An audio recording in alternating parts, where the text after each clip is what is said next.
Hello everyone. In this video, I would like to share about my experience with learning to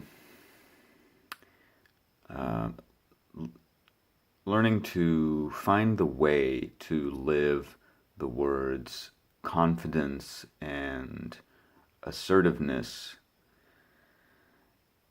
in a way that works for me. And I know many will be able to relate to the struggle to be more confident, the struggle to be assertive, the struggle to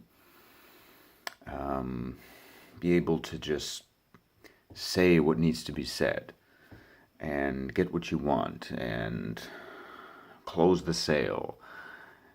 And for me, my journey of confidence and assertiveness, which I'm still in the practicing and process of creating myself as those words, really living those words as an expression of me. My process of that goes back to where I first got involved in business and sales, and not just any business and sales, but in-home sales, presentation kind of sales, where you're really put on the spot in someone else's territory. And for me, when I got involved in that, I found that it really went against my entire resonant design. And what I mean by my resonant design is the way I experience myself, the way I experience particular scenarios, situations, interactions, people, based on the underlying accumulated and constructed self-definitions, self-judgments, self-beliefs, and my natural tendencies and expressions and predispositions, where walking into sales, I would say I resonantly experienced being in that type of situation as a total fear and anxiety, and to the point of trembling and sweating and not being able to speak properly, and basically an utter fear of failure, an utter fear of fucking up, an utter feeling that I cannot do this. There is no way that I can ever be comfortable with this. There's no way that I can ever say what I need to say because I'm not able to function in this situation. All I want to do is run away. So that was my resonant design within the point of being in that type of situation and interaction where I'm in command. I am the one that people are looking at. I am not just following orders and not just doing what I'm told. I'm not just doing a repetitive task which is safe and there's no possibility of failure. My success, my moving forward is entirely dependent on the words coming out of my mouth, on my body language, on my ability to communicate something, on my ability to sell something to someone and to overcome their objections. And I mean, I quickly realized that, and when I'm speaking and acting in this completely almost like a meltdown type of way, the person is not being sold by me because they are seeing that I'm basically just very nervous and unsure of myself. And so, and at that time I was living with people who I would say were more different from me in terms of naturally being more comfortable with being in that kind of situation. Maybe not completely, but even with very little or no experience, there was still like, I started to become aware that there are people who are naturally okay with being just on the spot and kind of flying by the seat of their pants and just pulling stuff out of their ass and being able to close a sale. And it always mystified me because that's completely not what I felt at all or saw myself as being capable of at all. I was always more comfortable with what is comfortable with knowing how to do everything being completely controlled. The outcome is completely known and controlled. There is no possibility of discomfort or failure or humiliation or embarrassment or nervousness or anxiety whatsoever. I am in a nicely controlled bubble. This is what I am comfortable with. This is who I am. This is what I am. That was is what I would say was my resonant design at the time.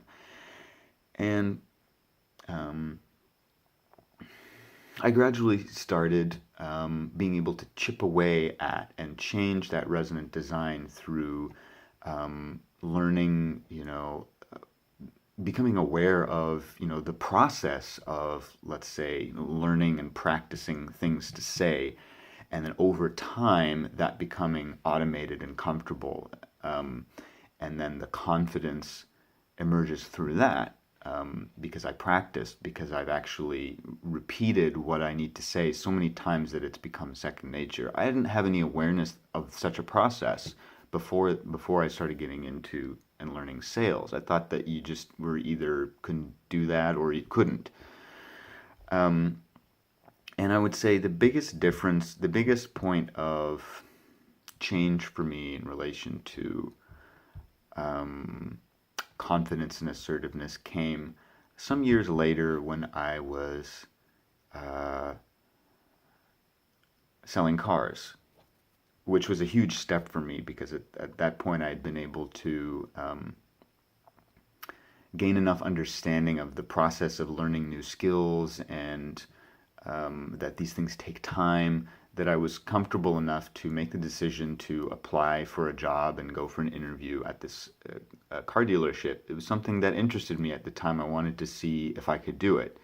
And I did eventually work up the courage to follow through and get this job, and I actually got hired, and which was really surprising to me because many people who tried out for this job, it was a big group hiring event, I thought would get the job over me, and they didn't get the job. I was one of the ones who got the job, which really surprised me.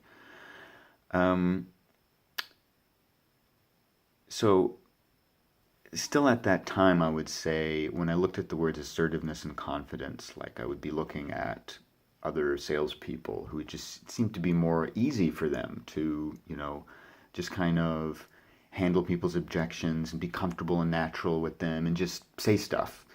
Just stuff would come out of their mouth and it would be effective for making a sale. That didn't happen for me. And I would say my struggle with confidence and assertiveness was that I was still at that time comparing myself to people like that, like natural salespeople, and thinking that I need to be more like that. I need to just be more confident. I need to just be more natural and comfortable and just push through. And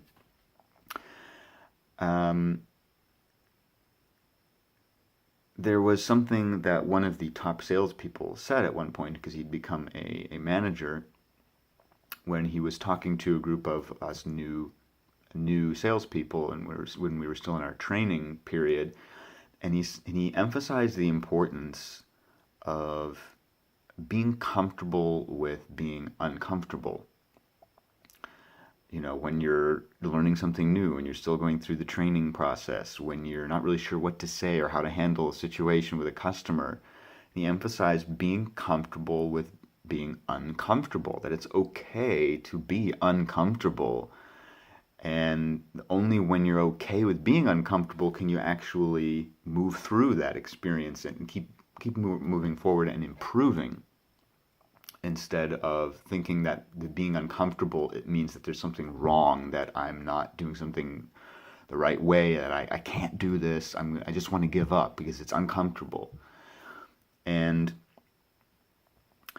that really helped me, because I began to look more in depth at what the experience of being uncomfortable is really showing me. And I came to realize that for me, when I would be uncomfortable in a situation where I need to be assertive and confident and close sales, it's because there's still information that's not clear within me.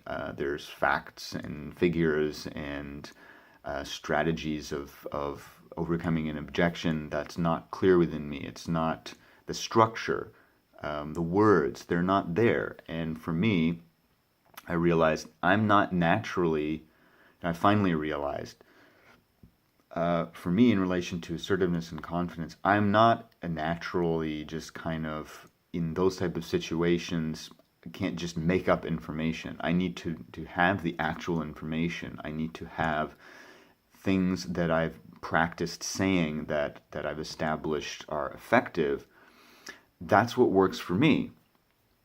So I realized that through being able to be comfortable with my discomfort in sales situations, I was able to really find and start applying the solution to that discomfort, as it pertains to my individual strengths and weaknesses. I realized that my tendency to feel nervous and uncomfortable and not be able to just kind of on the fly make stuff up to close a sale or overcome objections. Like I wasn't good at bullshitting people. For me, I realized that's not necessarily a weakness. It's just that I'm different. My strength is that I want to, and I'm good at being very specific with the information, with knowing the information, with being familiar with the information, with being able to be a more supportive, informative kind of guiding kind of salesperson, rather than this flashy, bullshitting, salesy type of person, which worked for a lot of people who were different, had a different expression, they had a different face, different body language, different voice. It's like that kind of expression just worked for a lot of people that I was observing. But that didn't work for me. Every time I would try to be like that, it would not work. People would be thrown off. It just wasn't, it didn't sound right. It didn't work with my voice, with my face, everything. So I realized that I have to embrace what my unique and individual expression is, and I have to embrace what my individual and unique strengths are, and work and use those. And so be methodical. Yes, spend more time learning the information, getting specific, practicing the sales pitch, practicing different things that I can say and different ways that I can approach questions that people ask me. So I would write down what are questions people will ask me and how can I address them, and solidifying everything for me, for myself, seeing the structure and the relationship of between points of information. That's what I found is where I can then approach a situation and be able to direct myself within a confidence, within a assertiveness. For me, assertiveness didn't take the form of bullshitting or being really salesy. For me, it was different. I realized it's more of a point of genuine care and support and being informative and really caring about my customers' needs and listening to them and speaking genuinely from my expertise. So basically I ended up really working on my expertise of in the information and being very specific, and that's what I found. That's who I am as a salesperson, which is quite fascinating because what I eventually found was that in embracing my unique strengths and weaknesses, I eventually saw that in this environment, in this type of job, and just the way it is, and the way opportunities come and go, and the who you need to be and how you need to be to close so many sales that it's actually worth the time. I eventually realized that this is not a long-term sustainable job for me, because according to my particular strengths and weaknesses, it doesn't matter what I do, I'm not going to be able to reach that level of success as, like, say, the guy who became a manager who emphasized for us to be comfortable with being uncomfortable. This guy was like a total sales master, like this, just naturally. It just was completely who he is, and he loved being there. He loved the pressure. He was in it 150% all the time. And I eventually realized that that's not me. That's never going to be me. That's not where this job is not where I'm really making the best use of my particular strengths. So that was a fascinating process for me because, ultimately through placing myself in, and this is something that's been a recurring theme throughout my life since I started walking my process and assisting and supporting myself with the Desteni tools, placing myself outside of my comfort zones and finding where do I see that I maybe have the potential to do something, but I resist or I fear doing it. But what happens if I just go and do it and I try it? Well, I eventually learned that doing that over and over again, well, the outcome was that I really learned what my strengths and weaknesses are. What are my qualities that are really, I should really be putting to use? And that eventually led me to decide to make a career change and kind of go in a different direction.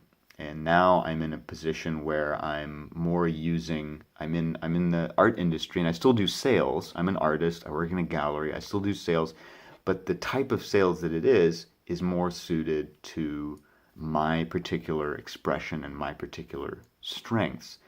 And it's fascinating because the gallery that I work at is owned by my dad. My dad's an artist, and he's had this gallery for over 5 years. I've been here for about a year and a half now. I didn't even conceive of, like a few years ago, didn't conceive of getting involved in the gallery business and being a professional artist, selling artist, represented by a gallery, working in a gallery, selling art for thousands of dollars. I didn't ever conceive that would be something that I could do, even though I was born into a family where these resources were basically handed to me on a silver platter. I didn't.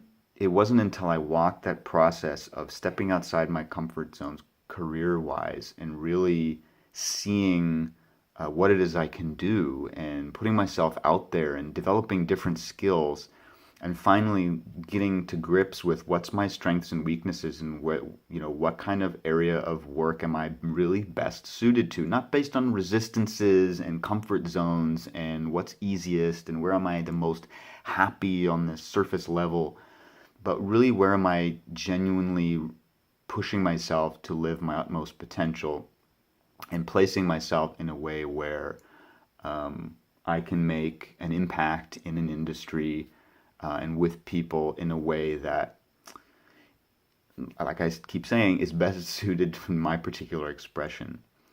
So I hope that helps, because I know that this is a big struggle for a lot of people with career and jobs and comfort zones and resisting change and making career changes.